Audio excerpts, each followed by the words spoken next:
I stood before the mirror in the bridal salon, hardly recognizing the woman staring back at me. The white lace bodice clung perfectly to my frame.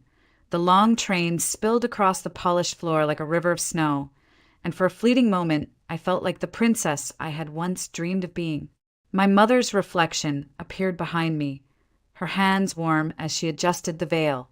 "Claire, you look exactly the way you imagined when you were little," she whispered. Her voice carried both pride and the faint tremor of a woman about to give her daughter away. I smiled, remembering myself at 10 years old, draping old curtains over my shoulders and declaring that one day I would marry a prince. Back then it was just a fantasy, a fairy tale I told myself at sleepovers. Now, standing there in that gown, I wanted to believe Jacob Whitfield was that prince. For 3 years he had been steady, attentive, every bit the man my parents admired. He never missed a holiday dinner, always brought flowers, always shook my father's hand with confidence. To them, he was the perfect match. To me, he was the man who had promised to make me the happiest woman alive. As the seamstress pinned the final hem, my mother clasped my hands. "Tomorrow you'll be the most beautiful bride in Savannah," she said. Her eyes glistened as though she saw not just the dress, but the years of hope she had poured into me. I pressed my palms against my chest, trying to steady the thundering rhythm of my heart. I told myself it was only joy, the overwhelming anticipation of a life about to begin. On the ride home, we went through the list one more time. Flowers delivered, cake ready, musicians confirmed, the restaurant set for 40 guests. My mother ticked each item off with the practiced air of someone who had planned every detail down to the last napkin. "And the honeymoon?" she asked with a teasing smile.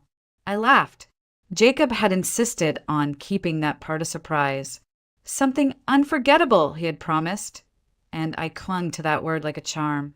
Everything was in place.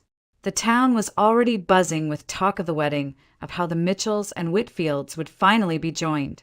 Yet, as I watched the familiar streets roll by through the car window, a ripple of unease moved through me. Nothing had gone wrong, not a single flaw in months of preparation, and still my hands trembled. Too perfect, my mind whispered. Too seamless to be real. I shook the thought away quickly, forcing a laugh. "All brides get nervous," I told myself out loud, ignoring the cold flicker that had settled deep in my chest. Tomorrow was supposed to be the happiest day of my life, and I wanted so desperately to believe it would be. Back at home, I carefully hung the gown in my closet, letting the soft silk brush against my fingers one last time before I closed the door. Tomorrow, that dress would carry me to the altar. My mother was in my room, folding linens into the cedar chest that had been set aside for me since childhood. "Claire," she said gently, "are you truly ready for married life?" I laughed a little too quickly. "Mom, Jacob, and I have talked about everything. He wants children, and so do I. We'll live in his apartment until we can buy a bigger place. It will all work out." She nodded, pleased, and then reminded me of what my father had prepared. The downtown condo already signed over in my name. The new car waiting in the driveway, the savings set aside to help us start. It was the kind of dowry every family in Savannah whispered about, and I knew she mentioned it with pride. But hearing it out loud made something twist inside me. "Mom, I don't care about any of that," I said, sitting down on the edge of the bed. "What matters is that Jacob and I love each other." The words came easily, but as soon as they left my mouth, a shadow of doubt slipped in. I remembered those moments over the past year that hadn't made sense. The times he didn't answer my calls until hours later, claiming he was busy.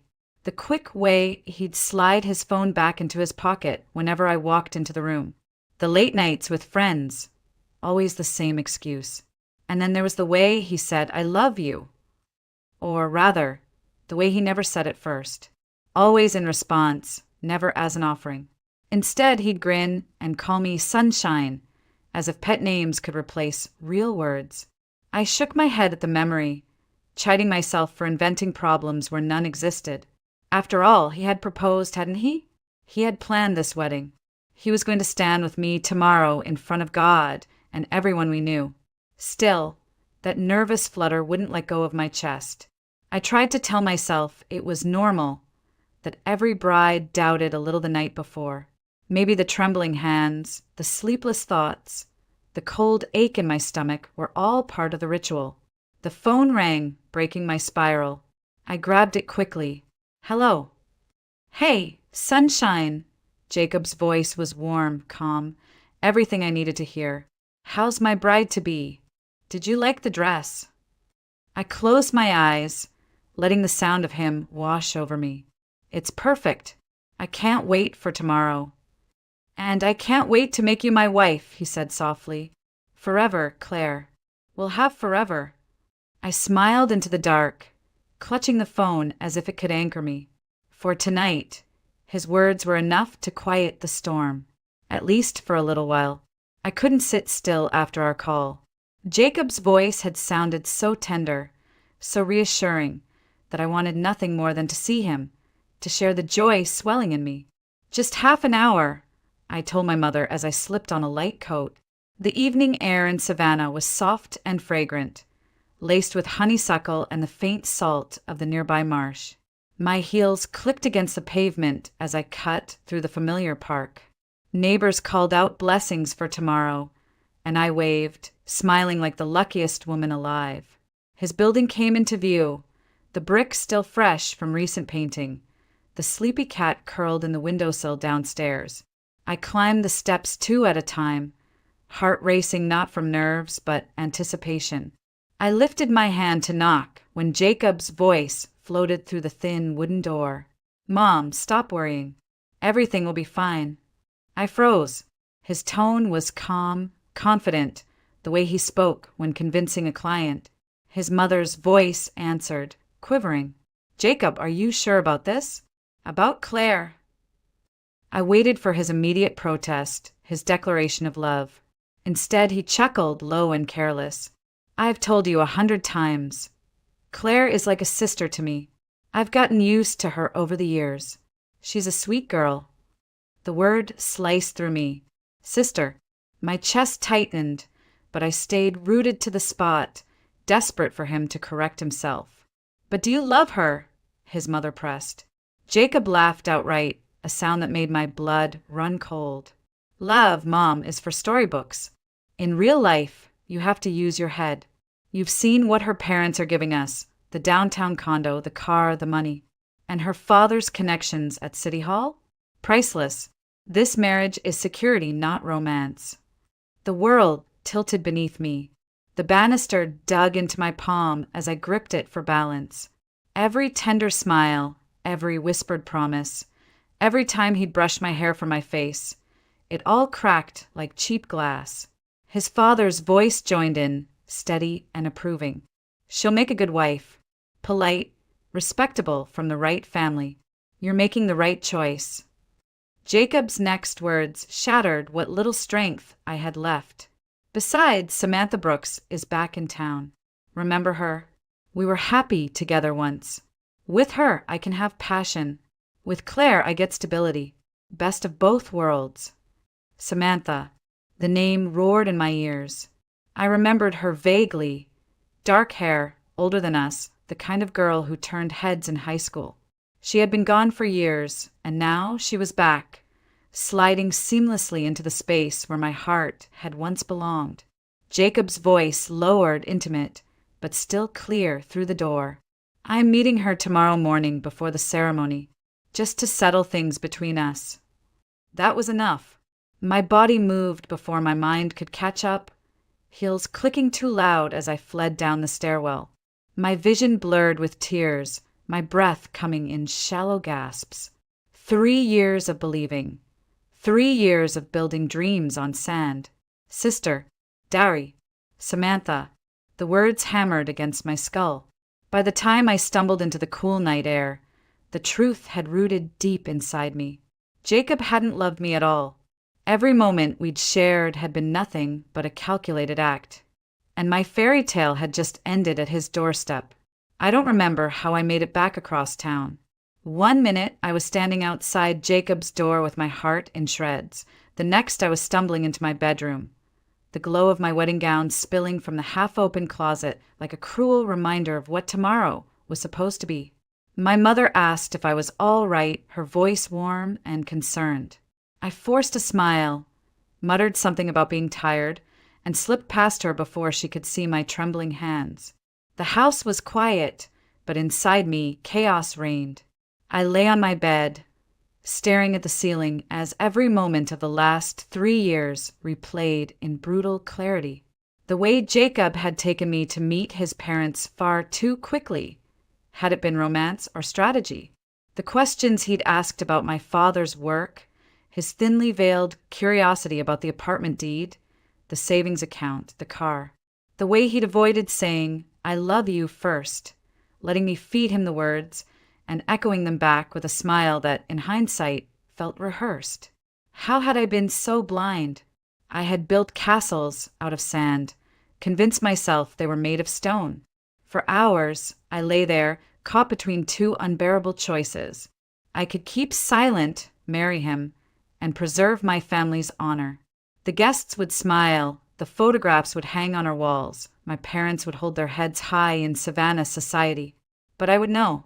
I would wake each morning beside a man who calculated my worth like a ledger, who whispered passion to another woman while telling me I was like a sister. The alternative was worse in its own way, walking away, breaking my parents' hearts, ruining months of preparation, shaming the Mitchell name before the entire town. My mother's proud smile in the bridal salon, my father's meticulous plans, it would all collapse because of me. Near midnight, I dragged myself to the mirror. The woman staring back was pale, eyes swollen, lips trembling. I looked less like a bride and more like a ghost. And yet, behind the ruin, something flickered. A stubborn spark that whispered I was worth more than a bargain struck in the dark. By 4 a.m, I could no longer lie still. I opened the closet, touched the wedding dress one last time, then turned away. I pulled out a small travel bag and packed only what mattered. My passport, some money, the envelope I had saved for the honeymoon. My hands shook as I scribbled a note. "Mom, Dad, forgive me. I can't explain everything now, but I can't go through with this wedding. I love you, Claire." As dawn broke, I placed the note on my pillow and stood for a long moment in the doorway of my childhood room. My heart was breaking, but beneath the devastation, a fragile strength was rising. I could not marry Jacob Whitfield. I would not. The sky was still bruised with the last shadows of night when I slipped out the front door. My shoes barely whispered against the porch steps as I carried the small travel bag that felt heavier with every stride. Behind me, the house slept in silence. My parents dreamed of a daughter walking down the aisle, not one fleeing into the dawn. The streets of Savannah were nearly empty. A milk truck rattled by, and somewhere in the distance, a church bell tolled 6. I kept my eyes forward, clutching the handle of my bag as though it were the only anchor I had left. The bus station smelled of diesel and coffee. Its fluorescent lights hummed as I walked up to the counter. 1 ticket to Atlanta, I managed, my voice trembling. The cashier didn't ask questions, just slid the paper stub across the counter. Departure, 8 a.m., 2 hours. Enough time for Jacob to meet Samantha at their old spot. Enough time for my parents to discover the note on my pillow. My stomach turned at the thought. I stepped outside, searching for a quiet corner. My hands shook as I pulled out my phone and dialed Hannah. She answered groggily, her voice thick with sleep. "Claire? What on earth? There's no wedding," I cut in. "Hannah, please listen. Tell my parents I'm safe, but I can't marry Jacob." There was a stunned pause. "Claire, what are you talking about? Did something happen?" "I can't explain right now. Just make sure they know I'm alive." My throat tightened. "I'm sorry. I have to go." I hung up before her questions could pin me down. The guilt came in waves, my mother's tears, my father's fury, the shame they would feel when guests arrived to an empty altar. My whole life they had given me everything, and this was how I repaid them, by running. by destroying the day they had so carefully built. Yet another voice rose inside me, firmer, stronger. How could I stay? How could I vow forever to a man who loved someone else, who saw me only as a transaction? To marry Jacob would have been the greater betrayal, not just of myself, but of the family who raised me to value honesty. When the bus doors finally opened, I climbed aboard, my chest tight with fear. The seats smelled faintly of vinyl and dust. I slid into one by the window and pressed my forehead to the glass. As Savannah rolled away, my reflection stared back, a runaway bride with no plan beyond the next mile. I was terrified of poverty, of loneliness, of being swallowed by a city that didn't know my name. But beneath the fear was something sturdier, almost defiant. I had chosen truth over deception. Whatever waited for me in Atlanta, at least it would be real. The bus rumbled north, each mile carrying me farther from the life I'd known. I pressed my forehead against the glass, watching the low country fade into pine forests. My phone buzzed. Hannah's name lit up the screen. My stomach knotted before I answered. "Claire, what did you do?" Her voice was frantic, low as if she had ducked into a hallway to keep from being overheard. "Your parents found the note at 7 this morning. Your mom is beside herself. Your dad, he nearly called the police before I told him you were safe." I swallowed hard, unable to picture their faces without a stab of guilt. "Hannah, I couldn't marry him." "I know, but the guests are arriving, Claire. They're all dressed, gifts in hand, waiting at the restaurant. Jacob's there too. He's telling everyone you're sick, but," she hesitated, "people are whispering. The neighbors are saying you ran away." The words struck like a hammer. Ran away. That was exactly what I had done. In Savannah, news traveled faster than wildfire. By sunset, the entire town would know. Hannah's voice cracked. "Your mother was crying so hard, she couldn't finish a sentence. And your dad, he kept pacing, saying she wouldn't do this without a reason." Jacob looked pale as a ghost, Claire. He tried to laugh it off, but no one believed him. I closed my eyes, letting her words paint the scene I would never see. The table set with flowers and china, the musicians waiting with instruments in hand, 40 guests shifting uncomfortably in their seats. My parents forced to stand in front of them with nothing but a crumpled note.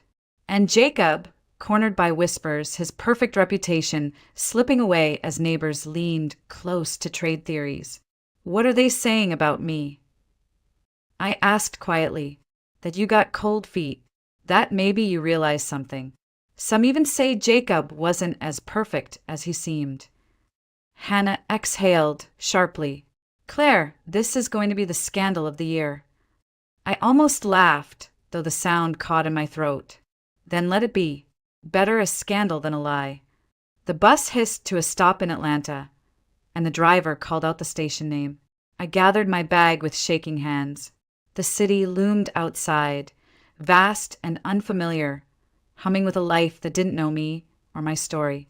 By afternoon, while Savannah feasted on gossip, I was handing cash to a landlady in a faded bathrobe for a tiny rented room on the edge of town. A single bed, a cracked dresser, and a window overlooking a crooked oak tree. It was nothing like the life I had been promised, but it was mine, and it was honest.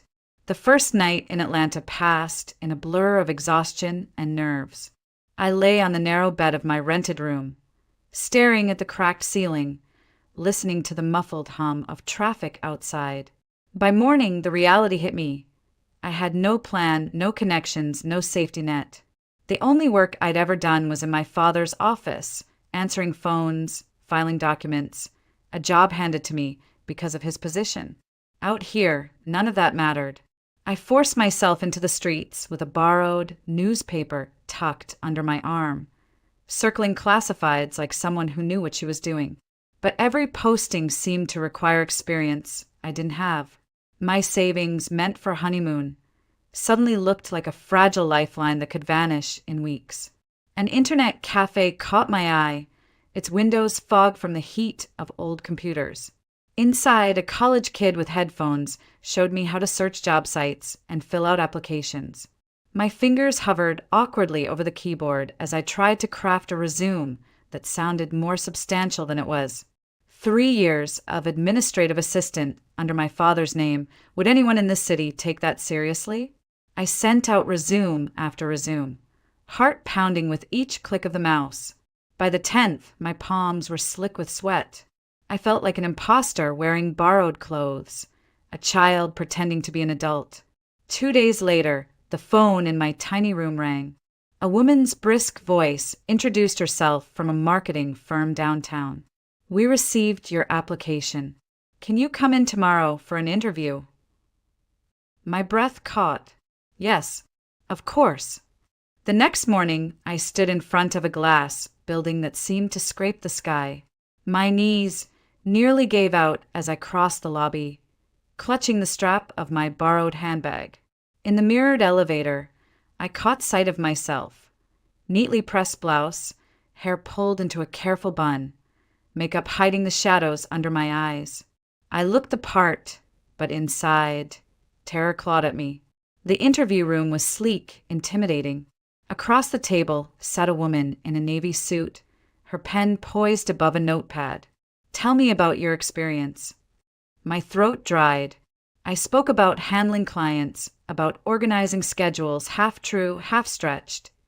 But I forced the words out steadily, even when my hands shook beneath the table. When she finally nodded, her tone softened. "We'll start you on a 3-month probation. The salary is modest at first, but if you prove yourself, there's room to grow. Can you begin Monday?" I nearly wept with relief.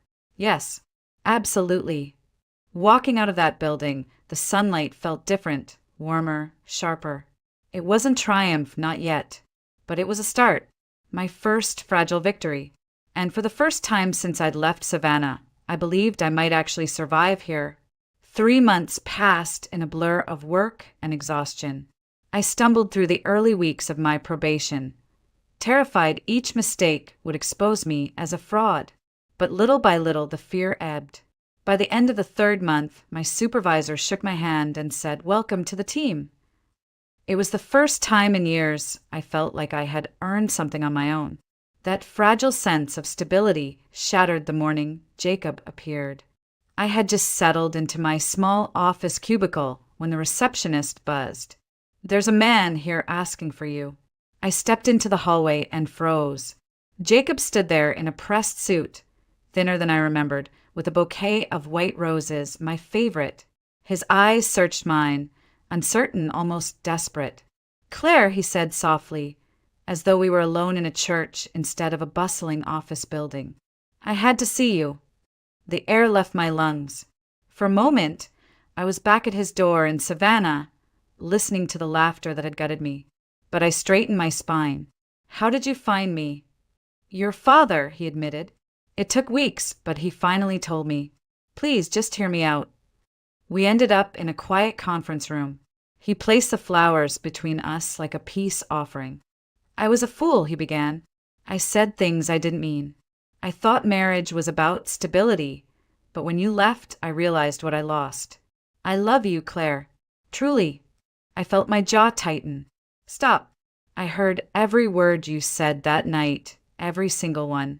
I heard you laugh when your mother asked if you loved me. I heard you promise Samantha that you'd meet her on the morning of our wedding." His face went pale. You heard that?" "Yes. And the call. You told her you loved her while you were planning a life with me." My voice was steady now, steel beneath the hurt. "So don't stand here and tell me you suddenly love me now that I've walked away."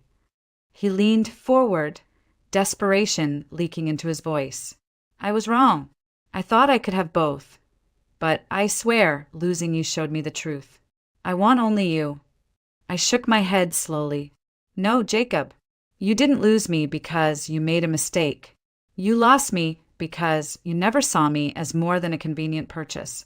And I deserve more than that." Silence stretched, broken only by the hum of the air conditioner. For the first time, I saw him not as the man who had betrayed me, but as someone small, powerless against the choices he'd made. Later that week, I shared coffee with Roman, a colleague from the marketing team. He didn't bring flowers or grand speeches. He asked how my presentation had gone, listened when I vented about deadlines, and laughed at my nervous jokes. There were no masks with him, no hidden motives. Just honesty. Walking back to the office beside him, I realized Jacob no longer had power over me. The past had knocked at my door, and I had finally closed it. A year passed before I set foot in Savannah again. My mother's birthday drew me home, and though the thought of returning filled me with unease, I knew it was time. Atlanta had become my world. Work, friends, a modest but comfortable apartment. But Savannah was still where I belonged to two people who loved me more than anyone. When the train pulled into the station, I spotted my parents waiting. My mother cried when she saw me, clutching me as though I might vanish again. My father held me longer than usual, his silence speaking volumes. They had forgiven me, though scars lingered. That weekend, relatives gathered for a small celebration. Old neighbors eyed me with a mix of curiosity and something else, respect maybe for the way I had carved out a life after the scandal. Their whispers no longer stung. I had survived them. It was in a quiet cafe the next day that I saw him. Jacob. He stood by the counter, holding hands with Samantha Brooks. A wedding ring gleamed on her finger. They looked settled, comfortable, even happy in the way couples sometimes are when they've finally gotten what they wanted. He noticed me first. For a moment, tension flickered in his eyes, but then he managed a polite smile. "Claire," he said softly. Samantha's gaze sharpened, protective. I nodded, calm.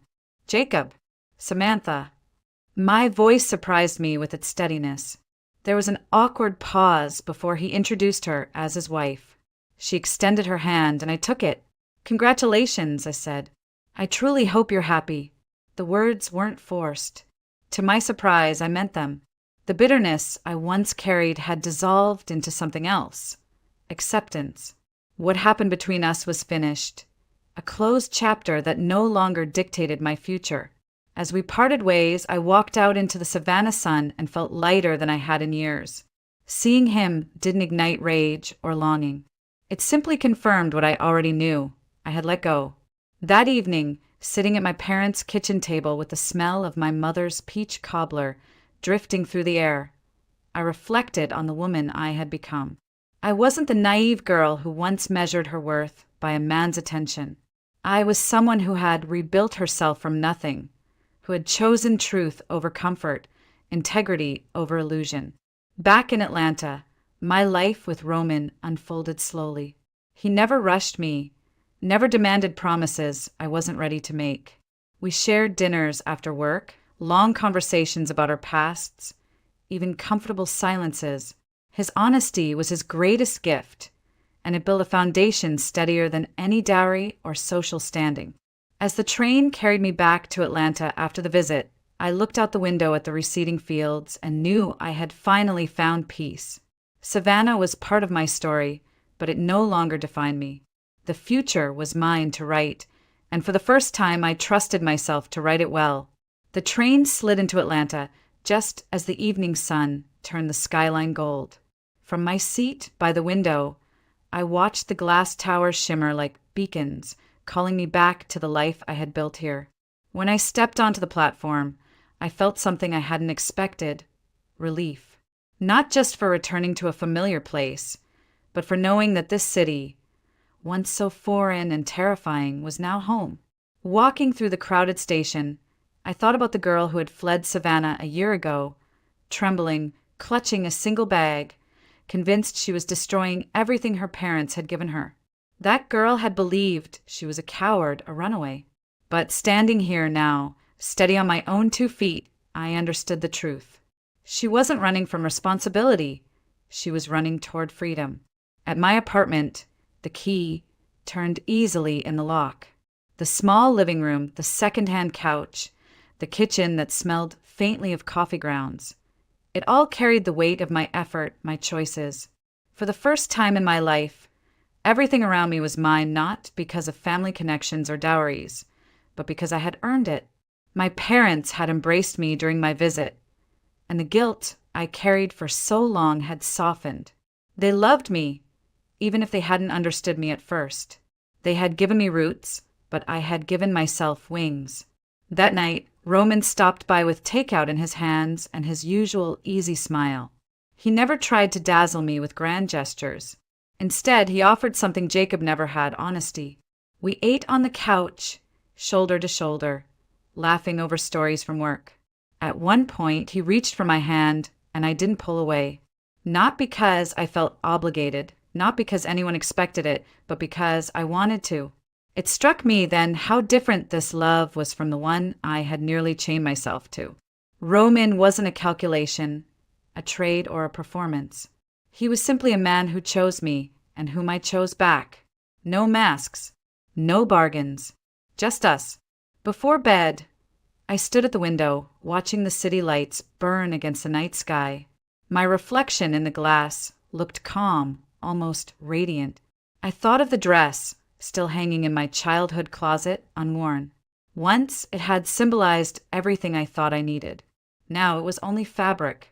The real gown I wore was made of the choices I had stitched together with trembling hands and stubborn courage. People might still whisper that I was the bride who ran. Let them. I knew better. I wasn't a runaway. I was a woman who refused to live a lie. My escape wasn't madness. It was courage. And because of that, my future at last was real.